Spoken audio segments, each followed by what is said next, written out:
Hi all welcome to Learnino. ഇന്ന് നമ്മൾ discuss ചെയ്യാൻ പോകുന്ന ടോപ്പിക്കിന്റെ പേര് പോളിമേഴ്സ് എന്നാണ്. പോളിമേഴ്സ് എന്ന് കേൾക്കുമ്പോൾ തന്നെ നമുക്കറിയാം ഒരു ലാർജ് മോളിക്യൂളിനെയാണ് പോളിമർ എന്ന് വിളിക്കുന്നത്. Polymers are made by smallest repeating unit called monomer. കുഞ്ഞു കുഞ്ഞു മോണോമേഴ്സ് ചേർന്നിട്ടുള്ള ഒരു ലാർജ് മോളിക്യൂളിനെയാണ് നമ്മൾ പോളിമർ എന്ന് വിളിക്കുന്നത്. അതായത് ഇപ്പൊ നമ്മളൊരു മുത്തുമാലയായിട്ട് പോളിമറിനെ കൺസിഡർ ചെയ്താൽ അതിൽ ഓരോ മുത്തും നമുക്ക് മോണോമർ ആണെന്ന് പറയാൻ പറ്റും. നമുക്ക് ചുറ്റും ഒത്തിരി പോളിമേഴ്സ് ഉണ്ട്. Polythene, polyvinyl chloride, rubber etcetera എല്ലാം പോളിമേഴ്സ് ആണ്. Carbon, hydrogen, nitrogen, oxygen, metals ഇതെല്ലാം ചേർത്ത് പോളിമേഴ്സ് നിർമ്മിക്കുന്നുണ്ട്. അവരുടെ എന്താണോ അവരിൽ പ്രസന്റ് ചെയ്തിരിക്കുന്ന മെറ്റീരിയൽ അതനുസരിച്ചിട്ട് അവരുടെ കെമിക്കൽ, മെക്കാനിക്കൽ പ്രോപ്പർട്ടീസിലെല്ലാം വ്യത്യാസം വരും. അപ്പൊ ഇതിനകത്ത് നമുക്ക് ഡിസ്കസ് ചെയ്യാനുള്ളത് കോപോളിമർ, അതായത് ഒന്നിലധികം ഡിഫറൻറ്റ് മോണോമേഴ്സ് ആണ് തമ്മിൽ ചേരുന്നതെങ്കിൽ അതിനെയാണ് നമ്മൾ കോപോളിമേഴ്സ് എന്ന് വിളിക്കുന്നത്.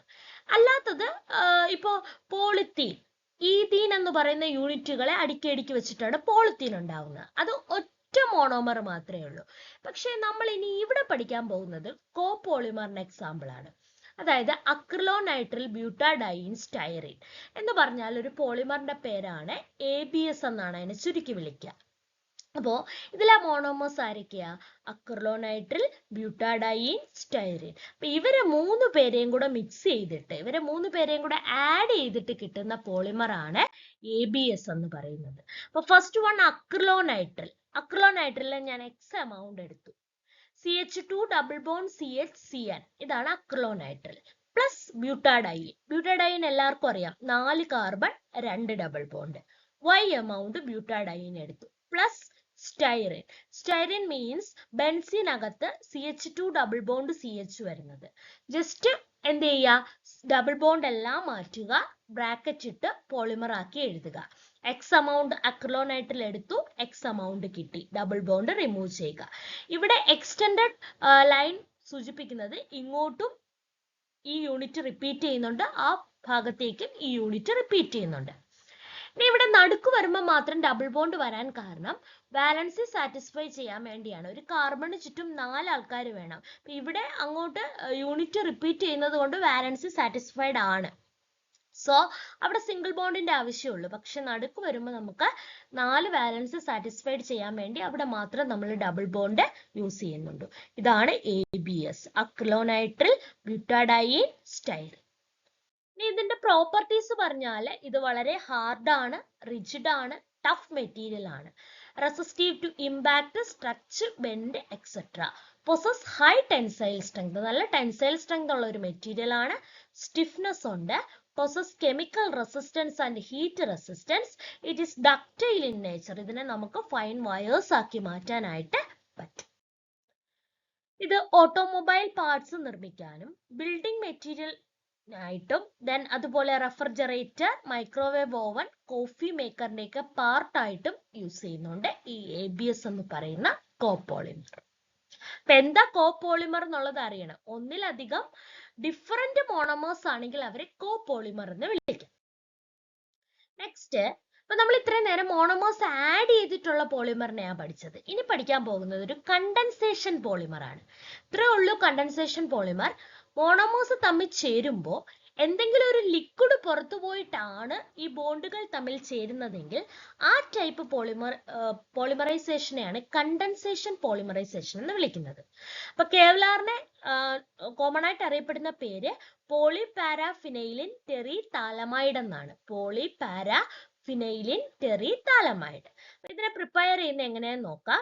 ഇതിന് വേണ്ടിയിട്ട് നമ്മൾ ടെറി താലിക് ആസിഡ് ആണ് എടുക്കുന്നത്. ബെൻസീനകത്ത് COOH ഗ്രൂപ്പ് വരുന്നവരാണ് താലിക് ആസിഡ് എന്ന് പറയുന്നത്. അപ്പൊ ടെറി താലിക് ആസിഡ് എടുത്തു, പ്ലസ് പാരാഫിനൈലിൻ ഡൈയമീൻ, അതായത് ബെൻസീനകത്ത് 2 പൊസിഷനിലും അമീനോ ഗ്രൂപ്പ് വരുന്നവരാണ് പാരാഫിനൈലിൻ ഡൈയമീൻ. അപ്പൊ ഇവർ രണ്ടുപേരെയും കൂടെ എടുത്തതിന് ശേഷം ഇവിടെ നിന്നൊരു H2ഉം ഇവിടെ നിന്നൊരു വാട്ടറും കൂടെ എന്ത് ചെയ്യും, പുറത്തേക്ക് പോകും. പുറത്തേക്ക് പോയിട്ട് ഈ ബോണ്ടുകൾ തമ്മിൽ ചേരും. അതാണ് കെവ്ലാർ എന്ന് പറയുന്നത്. സെയിം പ്രോസസ് ഇവിടെയും നടക്കും, ഇവിടെയും നടക്കും. ഈ H2ഉം ഈ Oയും കൂടെ വാട്ടർ ആയിട്ട് പുറത്തേക്ക് പോയിട്ട് ബാക്കിയുള്ള ഒരു പോളിമർ ആയിട്ട് മാറും. This is called condensation polymerization. Water തന്നെ പുറത്തു പോകണമെന്ന് നിർബന്ധമില്ല. ചില കേസിൽ HCl ആയിരിക്കും പുറത്തു പോവുക. അപ്പൊ ഏതെങ്കിലും ഒരു ലിക്വിഡ് പുറത്തു പോയിക്കൊണ്ട് ബോണ്ട് ഫോം ചെയ്യുന്നതാണ് കണ്ടൻസേഷൻ പോളിമറൈസേഷൻ എന്ന് വിളിക്കുന്നത്.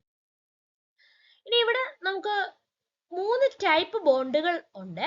കൊവാലന്റ് ബോണ്ട് ഉണ്ട്, വാൻഡർവാൾ ബോണ്ട് ഉണ്ട്, ഹൈഡ്രജൻ ബോണ്ട് ഉണ്ട്. കൊവാലന്റ് ബോണ്ട് ആണ് ഇതിൽ ഏറ്റവും സ്ട്രോങ്സ്റ്റ് ആയിട്ടുള്ള ബോണ്ട്. വാൻഡർവാൾ ബോണ്ട് ആണ് ഏറ്റവും വീക്കസ്റ്റ് ആയിട്ടുള്ള ബോണ്ട്. ഹൈഡ്രജൻ ബോണ്ട് ഇതിന്റെ ഇന്റർമീഡിയറ്റ് ആയിട്ട് നിൽക്കുന്ന ബോണ്ടാണ്. ഈ 3 ബോണ്ടുകളാണ് നമ്മുടെ കെവ്ലാറിൽ കാണപ്പെടുന്നത്. Then properties, it is 5 times stronger than steel. സ്റ്റീലിനെ കാട്ടി 5 times stronger ആണ്. ഹൈ ടെൻസൈൽ സ്ട്രെങ്തും കെമിക്കൽ റെസിസ്റ്റൻസും ഉണ്ട്. ലൈറ്റ് വെയിറ്റ് ആണ്, വളരെ വെയിറ്റ് കുറഞ്ഞൊരു മെറ്റീരിയൽ ആണ്. possess heat resistance. Then bullet proof wastes. Bullet proof ആയിട്ടുള്ള മെറ്റീരിയൽസ് എല്ലാം നിർമ്മിക്കാൻ വേണ്ടി നമ്മൾ കെവ്ലാർ യൂസ് ചെയ്യുന്നു. Industrial gloves, helmet, body pads ഇതെല്ലാം നിർമ്മിക്കാൻ, സ്പോർട്സ് എക്യുപ്മെന്റ് നിർമ്മിക്കാൻ, ഇൻഡസ്ട്രിയൽ ഹൗസസ് നിർമ്മിക്കാനും ഒക്കെ നമ്മൾ കെവ്ലാർ ആണ് യൂസ് ചെയ്യുന്നത്. Then അപ്പോൾ അഡിഷൻ പോളിമേഴ്സും കണ്ടൻസേഷൻ പോളിമേഴ്സും നോക്കി. Then വേറൊരു ടൈപ്പ് പോളിമേഴ്സ് സ്പെഷ്യാലിറ്റി പോളിമേഴ്സ്. അതായത് ഹൈ പെർഫോമൻസ് ഉള്ള ഒരു ടൈപ്പ് പോളിമേഴ്സ് ആണ് സ്പെഷ്യാലിറ്റി പോളിമേഴ്സ്. ഇവർക്ക് ഒത്തിരി ആപ്ലിക്കേഷനും പ്രോപ്പർട്ടീസും ഉണ്ട്. അതായത് ഇവർക്ക് നല്ല മെക്കാനിക്കൽ പ്രോപ്പർട്ടീസ് ഉണ്ട്. Speciality polymers are known for their exceptional mechanical properties such as toughness, stiffness, tensile strength and low creep. അതുപോലെ തന്നെ water solubility. Many speciality polymers are water soluble to their high number of polar hydrogen bonding functional group. ഒത്തിരി hydrogen bond ഉണ്ടായത് കൊണ്ട് തന്നെ എന്താണ്, എല്ലാ speciality പോളിമേഴ്സും water soluble ആണെന്ന് പറയാം. അപ്പൊ മെക്കാനിക്കൽ പ്രോപ്പർട്ടിയും വാട്ടർ സോളിബിലിറ്റിയും ഒക്കെ ഉള്ള പ്രത്യേകതരം പോളിമേഴ്സിനെയാണ് നമ്മൾ സ്പെഷ്യാലിറ്റി പോളിമേഴ്സ് എന്ന് വിളിക്കുന്നത്. ദെൻ എൻവയോൺമെന്റൽ റെസിസ്റ്റൻസ്. അവർക്ക് മെക്കാനിക്കൽ, തെർമൽ, കെമിക്കൽ റെസിസ്റ്റൻസ് ഉണ്ട്. ഏത് എൻവയോൺമെന്റിനെയും വിസ്റ്റാൻഡ് ചെയ്യാനുള്ള റെസിസ്റ്റൻസ് ഉണ്ട്. കൊറോഷനെ വിസ്റ്റാൻഡ് ചെയ്യാനുള്ള റെസിസ്റ്റൻസും ഈ സ്പെഷ്യാലിറ്റി പോളിമേഴ്സിന് ഉണ്ട്. ഇനി ആപ്ലിക്കേഷൻ, ഇത് ഏറ്റവും കൂടുതൽ യൂസ് ചെയ്യുന്നത് ഇൻഡസ്ട്രീസിലാണ്. Automotive, aerospace, health care, pharmacy, energy production, storage, electronics. അതുപോലെ തന്നെ ഗിയേഴ്സ്, ഓട്ടോ പാർട്സ്, എല്ലാ ഇലക്ട്രോണിക് ഡിവൈസസിലും ഹൈ സ്ട്രെങ്ത് കോമ്പോസിറ്റ്സിലും എല്ലാം ഈ സ്പെഷ്യാലിറ്റി പോളിമേഴ്സ് യൂസ് ചെയ്യുന്നുണ്ട്. കാരണം എന്ന് പറഞ്ഞു കഴിഞ്ഞാൽ അവർക്ക് പ്രത്യേക തരം പ്രോപ്പർട്ടീസ് ഉണ്ടായത് കൊണ്ട് തന്നെ ഏതൊരു ഹാർഷ് കണ്ടീഷനെയും അവർക്ക് വിസ്റ്റാൻഡ് ചെയ്യാനായിട്ടുള്ള കഴിവുണ്ട്. Okay. Then electroluminescent polymers. അതെന്താന്ന് നോക്കാം. Electroluminescent polymers are a type of specialty polymers that are used in organic light emitting diode. They are also known as organic electroluminescent diode material. അതായത് നമ്മുടെ OLED-ക്കായിട്ട് ഉപയോഗിക്കുന്ന special type പോളിമേഴ്സിനെയാണ് electroluminescent polymers എന്ന് പറയുന്നത്. Here are some examples of electroluminescent polymers. കുറച്ച് examples ഉണ്ട്. Poly 1,4-phenylene PPP, a blue light emitting conjugated polymer with band gap about 3 electron volt. അതായത് blue colour ലൈറ്റിനെ emit ചെയ്യാൻ കഴിവുള്ള ഒരു കോൺജുഗേറ്റഡ് പോളിമർ ആണ്. Alternate double bond ഉള്ള ഒരു conjugated polymer ആണ് ഈ പോളി 1,4-phenylene PPP എന്ന് പറയുന്നത്. അതുപോലെ polyamides, a heat resistant polymer that can be used in electroluminescent devices.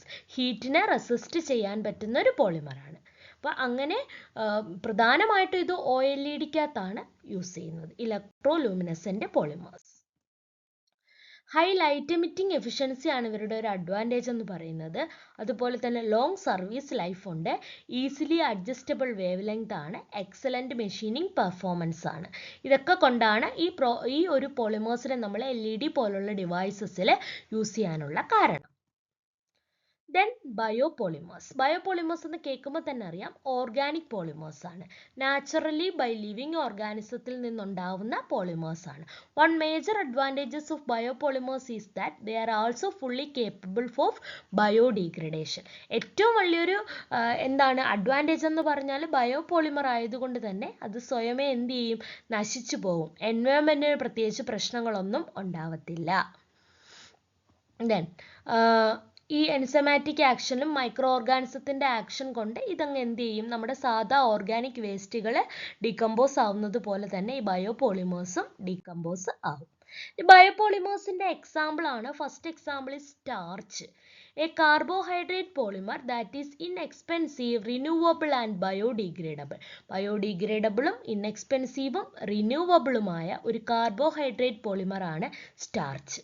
Food പാക്കേജിങ്ങിനും disposable കട്ട്ലറിക്കും അതുപോലെ തന്നെ സിംഗിൾ യൂസിനും എല്ലാം ഉപയോഗിക്കുന്നത് സ്റ്റാർച്ചാണ്. അപ്പോൾ ഫുഡ് പാക്കിങ്ങിന് ഉപയോഗിക്കുന്ന ഒരു ബയോപോളിമർ ഏതാണ് സ്റ്റാർച്ചാണ്. Then cellulose, a biopolymer that is used in production of paper, textile and other product. പേപ്പറും ടെക്സ്റ്റൈലിലും എല്ലാം യൂസ് ചെയ്യുന്ന ഒരു ബയോപോളിമർ ആണ് cellulose. It is also used as a raw material for biodegradable films.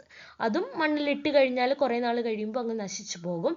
Starch ആയാലും അതെ, cellulose ആയാലും അതെ.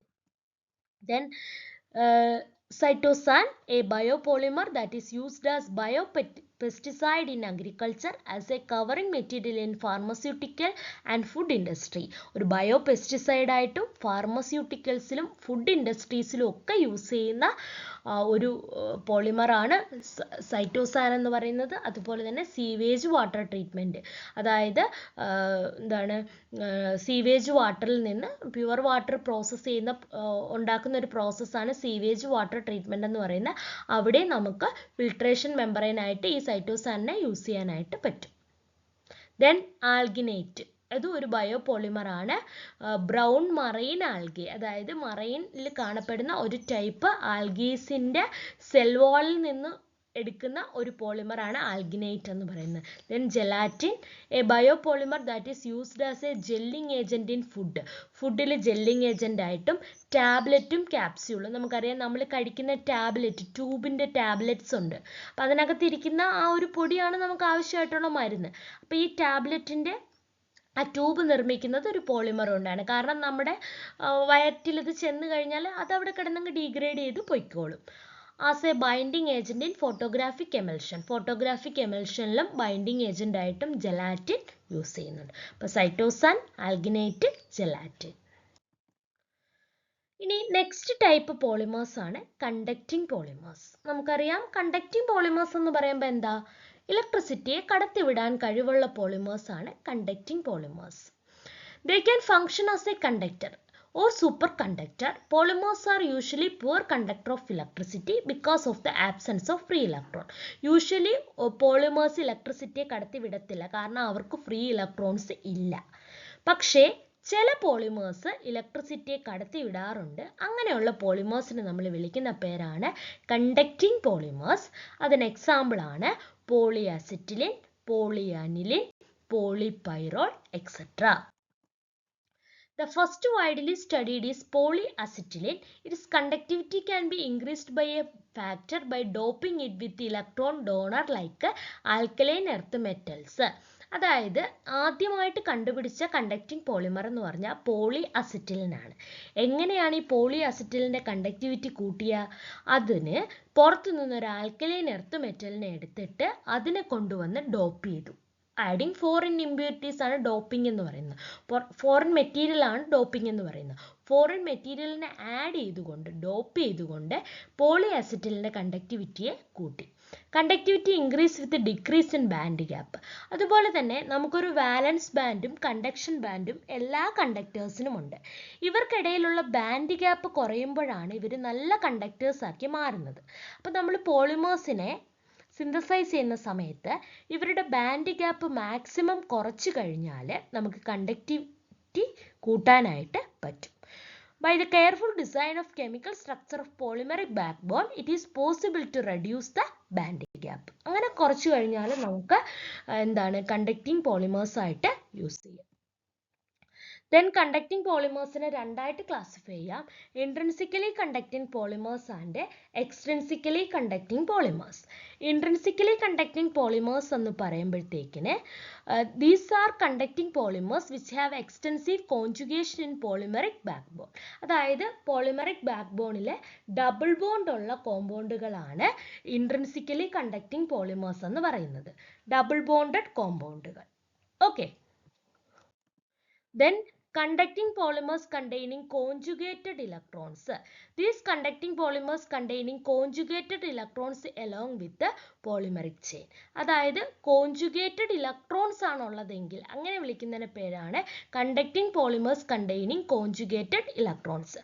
The orbital of conjugated electrons overlap on the entire polymeric backbone, resulting in the formation of valence band and conduction band. അപ്പോൾ എന്ത് സംഭവിക്കുക? ഈ conjugated electrons ഉണ്ടെങ്കിൽ ആ ഇലക്ട്രോൺസ് വാലൻസ് ബാൻഡും കണ്ടക്ഷൻ ബാൻഡിനകത്തോട്ടുള്ള ഫ്ലോ പോസിബിൾ ആയിരിക്കും ആക്കും. അപ്പൊ ഇവർ തമ്മിൽ ബാൻഡ് ഗ്യാപ്പ് കുറയുമ്പോൾ ഈ ഇലക്ട്രോൺസ് അങ്ങോട്ട് ഫ്ലോ ചെയ്തിട്ട് അത് കണ്ടക്റ്റീവ് ആയിട്ട് മാറും. ഇതാണ് പോളി അസിറ്റിലിന് ഉള്ളത്. Okay. Then doped conducting polymers. Doped conducting polymers എന്ന് പറയുമ്പോൾ പുറത്തുനിന്ന് നമ്മൾ എന്തെങ്കിലും ഒരു മെറ്റീരിയലിനെ ആഡ് ചെയ്തുകൊണ്ട് കണ്ടക്ടിവിറ്റി കൂട്ടുക. അത് രണ്ട് ടൈപ്പ് ഉണ്ട്. പി ഡോപ്പിംഗും ഉണ്ട്, എൻ ഡോപ്പിംഗും ഉണ്ട്. പി ഡോപ്പിംഗ് എന്ന് പറയുമ്പോഴത്തേക്കിന് കണ്ടക്ടിവിറ്റി നമ്മൾ ഒരു പോസിറ്റീവ് ചാർജ്, അതായത് എന്താണ്, പോസിറ്റീവ് ചാർജ് ക്രിയേറ്റ് ചെയ്തുകൊണ്ട് കണ്ടക്ടിവിറ്റി കൂട്ടുക, അല്ലെങ്കിൽ ഒരു ഇലക്ട്രോണിനെ ആഡ് ചെയ്തുകൊണ്ട് നെഗറ്റീവ് ചാർജ് ക്രിയേറ്റ് ചെയ്തുകൊണ്ട് കണ്ടക്ടിവിറ്റി കൂട്ടുക. ഈ രണ്ട് പ്രോസസ്സാണ് പി ഡോപ്പിങ്ങും എൻ ഡോപ്പിംഗ് എന്നും പറയുന്നത്. ഓക്കെ, അപ്പൊ അത് വിശദമായിട്ട് നോക്കാം. P doping. P doping is done by oxidation process. അതായത് നമ്മൾ ഒരു പോളിമർ എടുത്തിട്ട് അതിനകത്ത് നിന്ന് ഇലക്ട്രോൺസിനെ റിമൂവ് ചെയ്യും. ഇലക്ട്രോൺസിനെ റിമൂവ് ചെയ്യുക എന്ന് പറഞ്ഞാൽ പോസിറ്റീവ് ചാർജ് അങ്ങോട്ട് ആഡ് ചെയ്യുക എന്നാണ് അർത്ഥം. ഒരു ഇലക്ട്രോണിനെ റിമൂവ് ചെയ്താൽ അവിടെ ഒരു പോസിറ്റീവ് ചാർജ് ക്രിയേറ്റ് ചെയ്യും. The radical cation produced is called polaron. അങ്ങനെ ഉണ്ടാവുന്ന ആ പോസിറ്റീവ് ചാർജിനെയാണ് പോളറോൺസ് എന്ന് വിളിക്കുന്നത്. Okay, the polarons are mobile and can move along the polymeric chain by rearrangement of double and single bond. അങ്ങനെ നമ്മൾ ഒരു ഇലക്ട്രോണിനെ റിമൂവ് ചെയ്തുകൊണ്ട് ഒരു പോസിറ്റീവ് ചാർജ് അവിടെ ക്രിയേറ്റ് ചെയ്യുമ്പോൾ ഈ പോസിറ്റീവ് ചാർജ് ഇങ്ങനെ മൂവ് ചെയ്യും. ഈ പോസിറ്റീവ് ചാർജ് മൂവ് ചെയ്യുന്നതിൻ്റെ ഫലമായിട്ട് ഇലക്ട്രോൺ ഫ്ലോ ഉണ്ടാവും. അങ്ങനെ അത് കണ്ടക്റ്റീവായിട്ട് മാറും. ദെൻ എൻഡോപ്പിംഗ്. എൻഡോപ്പിങ്ങിൻ്റെ നേരെ ഓപ്പോസിറ്റ് ആണ്. നമ്മൾ എന്തിനെ ആഡ് ചെയ്ത് കൊടുക്കും? ഇലക്ട്രോൺസിനെ ആഡ് ചെയ്ത് കൊടുക്കും. ഇലക്ട്രോൺസിനെ ആഡ് ചെയ്ത് കൊടുക്കുമ്പോൾ അവിടെ നെഗറ്റീവ് ചാർജ് ക്രിയേറ്റ് ചെയ്യും. ആ നെഗറ്റീവ് ചാർജ് ഉപയോഗിച്ചിട്ട് ഇത് കണ്ടക്റ്റീവ് ആക്കി മാറ്റും. ദെൻ അത് ഇത്രയും നേരം ഇൻട്രിൻസിക്കലി കണ്ടക്റ്റിംഗ് പോളിമേഴ്സ് ആണ് പറഞ്ഞത്. ഇനി എക്സ്ട്രിൻസിക്കലി കണ്ടക്റ്റിംഗ് പോളിമേഴ്സ്, അതായത് പുറത്തുനിന്ന് എന്തെങ്കിലും മെറ്റീരിയൽ ആഡ് ചെയ്തുകൊണ്ടുള്ള പോളിമേഴ്സ്. അതിൽ first one conducting element filled conducting polymers. അതായത് ഇപ്പോൾ ഒരു പോളിമർ കണ്ടക്റ്റീവ് അല്ല എങ്കിൽ പുറത്തു നിന്ന് നമ്മൾ കാർബണോ മെറ്റാലിക് ഫൈബറോ മെറ്റാലിക് ഓക്സൈഡുകളോ ആഡ് ചെയ്തുകൊണ്ട് ആ പോളിമറിനെ കണ്ടക്റ്റീവ് ആക്കി മാറ്റും. ഇനി ബ്ലെൻഡഡ് കണ്ടക്റ്റിംഗ് പോളിമേഴ്സ് എന്ന് പറയുമ്പോൾ these polymers are obtained by blending. അതായത് പുറത്തു നിന്നൊരു പോളിമർ ഉപയോഗിച്ച് നമ്മുടെ പോളിമറിനെ ബ്ലെൻഡ് ചെയ്യും. അപ്പോൾ ഈ പുറത്തെ പോളിമറിൻ്റെ പ്രോപ്പർട്ടീസ് നമ്മുടെ പോളിമറിന് കിട്ടും. That is blended conducting polymers. ഇനി കണ്ടക്റ്റിംഗ് പോളിമേഴ്സ് ആയ പോളി അനിലിൻ എങ്ങനെ പ്രിപ്പയർ ചെയ്യുമെന്ന് നമുക്ക് നോക്കാം. അപ്പോൾ അനിലിൻ എന്താണെന്ന് നമുക്കറിയാം. ബെൻസീനകത്ത് NH2 ഗ്രൂപ്പ് വരുന്നവരാണ് അനിലിൻ. ഇവരെ എടുത്ത് ഓക്സിഡൈസ് ചെയ്യുക. ഓക്സിഡൈസ് ചെയ്യുമ്പോൾ ഇവിടെ നിന്നൊരു ഹൈഡ്രജൻ വാട്ടറായിട്ട് പുറത്തു പോകും. എന്നിട്ട് നമുക്ക് പോളി അനിലിൻ കിട്ടും. ജസ്റ്റ് ഇത്രയേ ഉള്ളൂ. ഹൈഡ്രജൻ പോവുക, ജസ്റ്റ് അതിനെ സ്ക്വയർ ബ്രാക്കറ്റിൽ ഇട്ട് ഒരു യൂണിറ്റ് ആക്കി കാണിക്കുക. ഇതാണ് poly aniline. Aniline on oxidative polymerization gives poly aniline. ഇത് വളരെ ഹാർഡാണ്, റിജിഡാണ്, ടഫ് മെറ്റീരിയൽ ആണ്. Resistance to impact, structure, bend etcetera, high tensile strength, നല്ല സ്റ്റിഫ്നെസ് ഉണ്ട്, കെമിക്കൽ റെസിസ്റ്റൻസും ഹീറ്റ് റെസിസ്റ്റൻസും ഉണ്ട്, ഡക്റ്റൈൽ ആണ്. Automobile, building material, refrigerator parts, coffee maker part etcetera ഇതിലെല്ലാം എന്ത് ചെയ്യുന്നുണ്ട്? ABS പോലെ തന്നെ ഇതിലെല്ലാം നമ്മൾ പോളി അനിലിനും യൂസ് ചെയ്യുന്നുണ്ട്. ദെൻ വേറൊരു ടൈപ്പാണ് പോളി അസിറ്റിലിൻ. അതായത് CH ട്രിപ്പിൾ ബോണ്ട് CH ആണ് അസിറ്റിലിൻ എന്ന് പറയുന്നത്. അവർ N എമൗണ്ട് എടുക്കുക, ആഡ് ചെയ്ത് കൊടുക്കുക. റിപ്പീറ്റിംഗ് യൂണിറ്റുകളെ ആഡ് ചെയ്ത് കൊടുക്കുമ്പോൾ നമുക്ക് എന്ത് കിട്ടും? പോളി അസിറ്റിലിൻ കിട്ടും. മനസ്സിലായല്ലോ? ഇതിപ്പം നമ്മൾ ഇവിടെ എല്ലാം കാർബൺ ഹൈഡ്രജൻ ഉണ്ടെന്നാണ് അർത്ഥം ഇങ്ങനെ വരച്ചാലും. പോളി അസിറ്റിലിൻ കിട്ടും. ഇവരും ക്രിസ്റ്റലൈൻ ആണ്, സെമി കണ്ടക്ടർ പോളിമർ ആണ്. അതുപോലെ തന്നെ ഇൻസോളിബിൾ ആണ് അവര്. It has a linear polymeric chain ഉണ്ട്. Polyaniline can exhibit in insulating, semi conducting and metallic characters. അതായത് ഏത് കമ്പോണന്റ് വെച്ചാണോ, ഇപ്പൊ പി ഡോപ്പിങ്ങും എൻ ഡോപ്പിങ്ങും പറഞ്ഞില്ലേ, അതുപോലെ ഏത് കമ്പോണന്റ് വെച്ചാണോ ഡോപ്പ് ചെയ്യുന്നത് അനുസരിച്ച് ചിലപ്പോൾ അവർ കണ്ടക്ടേഴ്സ് ആവും, ചിലപ്പോൾ അവർ ഇൻസുലേറ്റർ ആവും, ചിലപ്പോൾ അവർ സെമി കണ്ടക്ടറായി മാറും. Then application. ഇത് ഫസ്റ്റ് പോളിമർ ആണ്, ഹൈ ഇലക്ട്രിക്കൽ കണ്ടക്ടിവിറ്റി ഉള്ള ഫസ്റ്റ് പോളിമർ ആണ് ഇത്. ഈ പോളിമർ വെച്ചിട്ടാണ് നമ്മൾ കണ്ടക്ടിങ് പോളിമേഴ്സിനെ കുറിച്ച് പറഞ്ഞത് തന്നെ.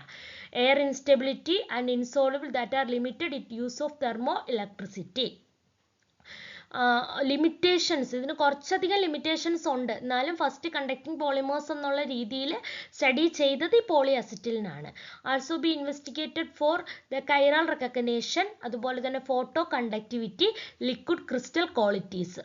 ഈ പറഞ്ഞ ഐറ്റംസിലെല്ലാം ഫോട്ടോ കണ്ടക്ടിവിറ്റിയിലും ലിക്വിഡ് ക്രിസ്റ്റൽ ക്വാളിറ്റീസിലും കൈറൽ റെക്കഗ്നേഷനിലും ഒക്കെ നമുക്ക് ഈ ഒരു പോളി അസിറ്റിലിൻ നമുക്ക് യൂസ് ചെയ്യാനായിട്ട് പറ്റും. ഹൈ ഇലക്ട്രിക്കൽ കണ്ടക്ടിവിറ്റിയും പവർ ഫാക്ടറും ഉള്ളൊരു പോളിമറാണ് ഈ പോളി അസിറ്റിലിൻ എന്ന് പറയുന്നത്. നമ്മൾ ഇന്ന് പോളിമേഴ്സിനെ കുറിച്ചാണ് ഡിസ്കസ് ചെയ്തത്. ആദ്യം നമ്മൾ എന്താണ് പോളിമർ എന്ന് പറഞ്ഞു, ദെൻ ABS, കെവ്ലാർ, 2 ടൈപ്പ് പോളിമറിന്റെ പ്രിപ്പറേഷൻ പഠിച്ചു, പിന്നെ ബയോ പോളിമർ, പിന്നെ പോളിമേഴ്സിന്റെ സ്പെഷ്യാലിറ്റി പോളിമേഴ്സിനെ കുറിച്ച് ഡിസ്കസ് ചെയ്തു. ദെൻ നമ്മൾ കണ്ടക്റ്റീവ് പോളിമേഴ്സിന്റെ ക്ലാസിഫിക്കേഷൻ നോക്കി, അതിൽ തന്നെ പോളി അനിലിനും പോളി അസിറ്റിലിനും നോക്കി. Okay, thank you.